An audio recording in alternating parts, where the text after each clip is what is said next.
Excellence, vous savez très bien que l'Union sacrée était une plateforme politique formée pour donner la majorité au président de la République nouvellement élu et aussi lui donner des moyens de sa politique.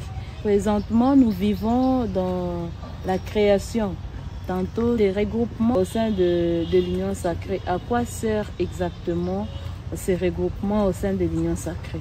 Merci pour cette préoccupation qui me tient vraiment à cœur, surtout que ces derniers temps, ça fait de buzz un peu partout.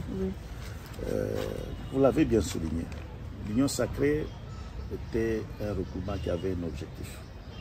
D'abord, vous vous rappelez, c'était pour pouvoir permettre au chef de l'État, après avoir perdu presque une année et demie, de pouvoir se constituer une majorité. Et à ce moment-là, c'était clair, les gens ont pu répondre à cet appel. Et finalement, ils ont trouvé que ça a bien marché au point de pouvoir continuer avec la même structure pour faire élire le chef de l'État. Cela est fait. Et dès que c'est fait, il était tout à fait normal que dans les prochaines, donc dans l'étape actuelle, qu'on revoie comment vont fonctionner les assemblées. Je suis étonné de voir comment les gens ont commencé à réfléchir, même des personnes parfois fort respectables, qui ont perdu des pédales en train de raconter n'importe quoi. Dans une assemblée, que ce soit provinciale ou nationale, il y a des regroupements politiques. Et il y a comme un tout dedans. Sur le plan politique, il y a par exemple les libéraux qui sont là. Il y a les sociaux-démocrates. Il y a des socialistes, je ne sais pas s'il y a des communistes, des écologistes, autant de groupements.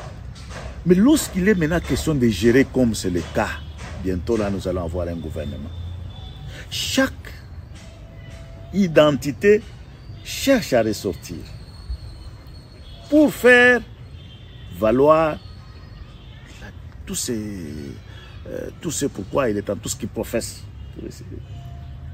Donc c'est comme ça que les sociaux-démocrates doivent se dire, ok, nous avons toujours nos membres pour qui nous avons montré que la meilleure gestion passe par les choix que nous avons faits, notamment les choix politiques que nous avons optés.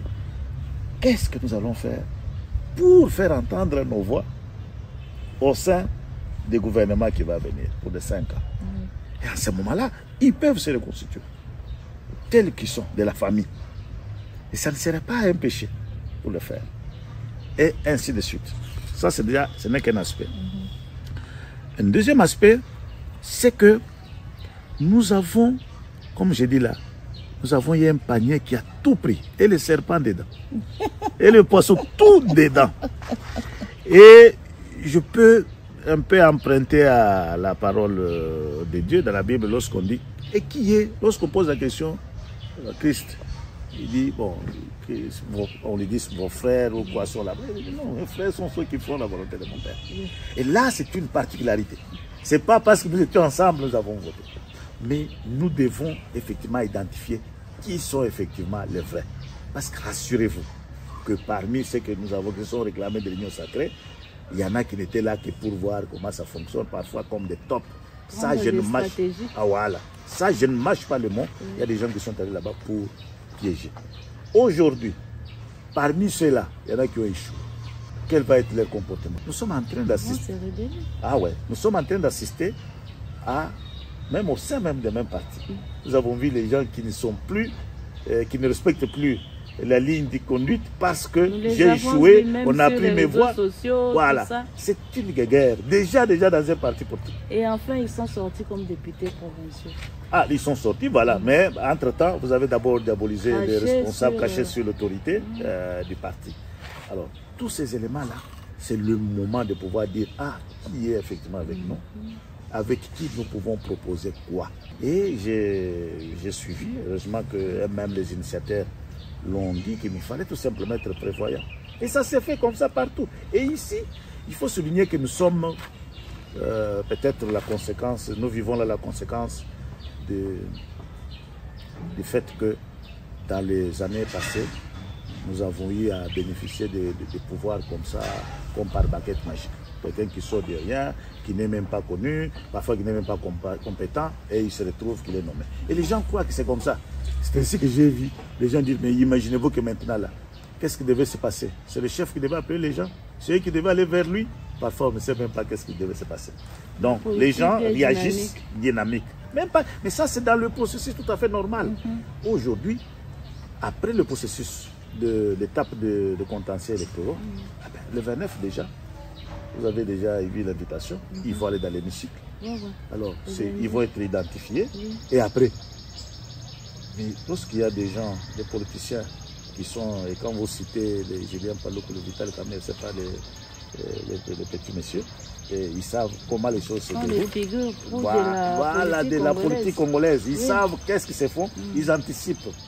Alors, généralement, ceux qui sont habitués à croiser le bras, ne sachant qu'est-ce qui va arriver après ça va être eux qui vont commencer à dire on n'a pas pensé à nous, on nous a ignorés, et ils seront prêts à ce moment-là de pouvoir manifester. Ce sont ces gens-là qui vont se... Et on reproche quoi exactement à Vital Kamerhe?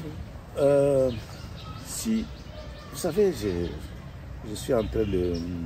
Peut-être que je réponds sans beaucoup réfléchir là-dessus. Il faut dire que ça, c'est une question. On lui reproche derrière tout simplement de la haine. Et donc, il est mal compris. Comme ça, mal compris. Est-ce que maintenant, il y a même un effort de le comprendre? Il n'y a pas un effort de le comprendre. Mais c'est comme si il demandait qu'on l'aime alors que les gens ne veulent pas l'aimer.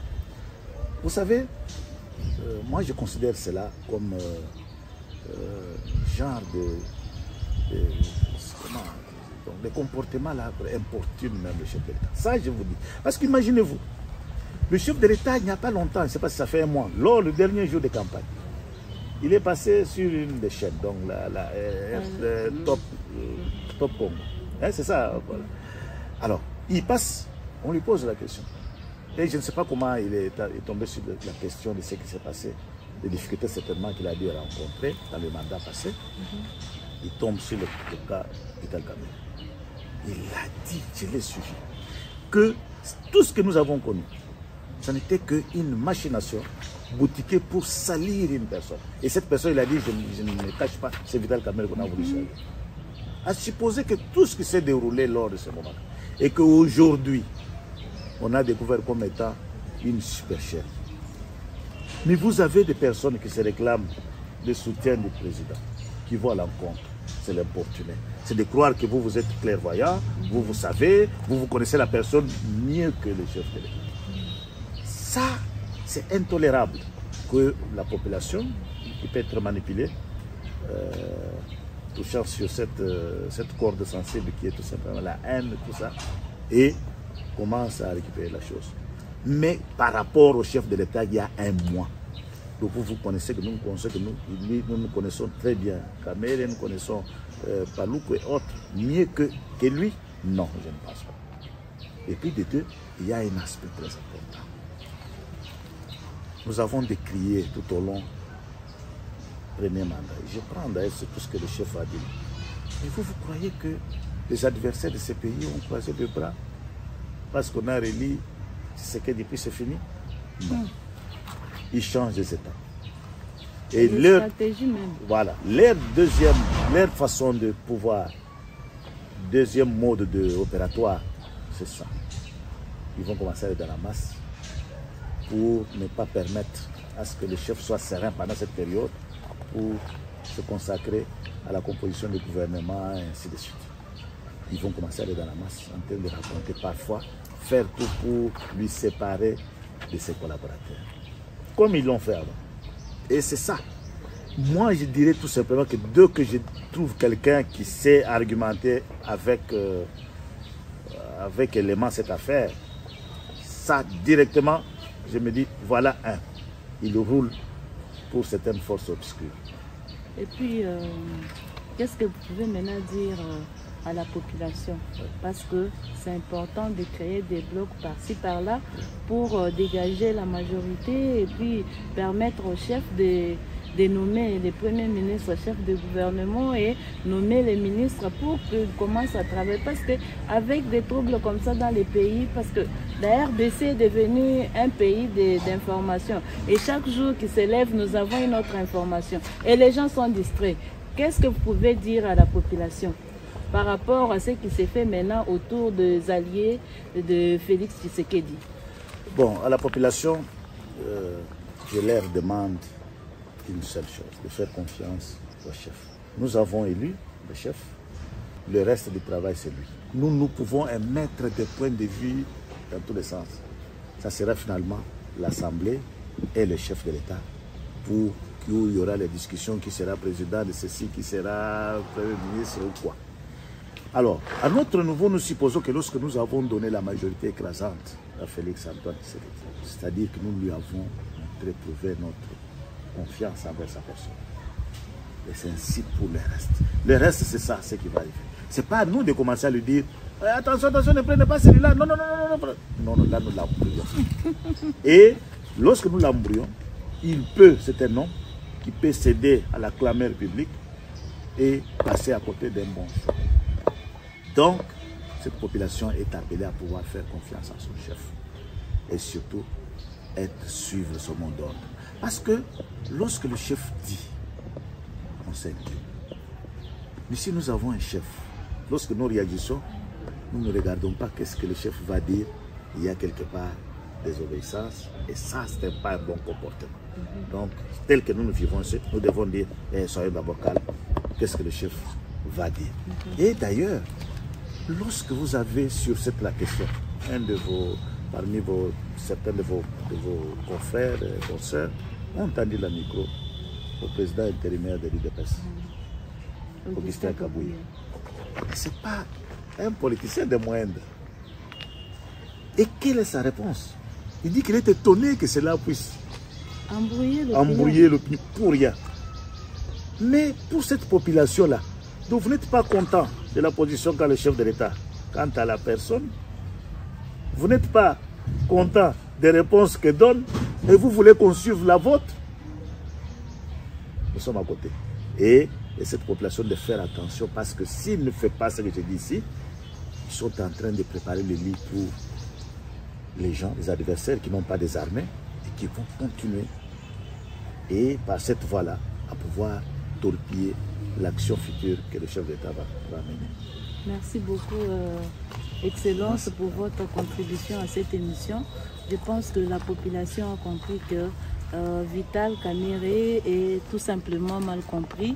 C'est normal parce qu'il n'y a aucune disposition légale qui interdit à Vital Kamerhe de faire ce qu'il est en train de faire, puisque le Premier ministre sortant, Jean-Michel Sama, et député élu de Kenge est en train de faire aussi ce même travail que Vital Kamerhe. Donc, laissons le temps au temps, voyons voir ce que ça va donner. Tous ces regroupements-là, ils vont donner quoi au finish. Merci de nous avoir suivis.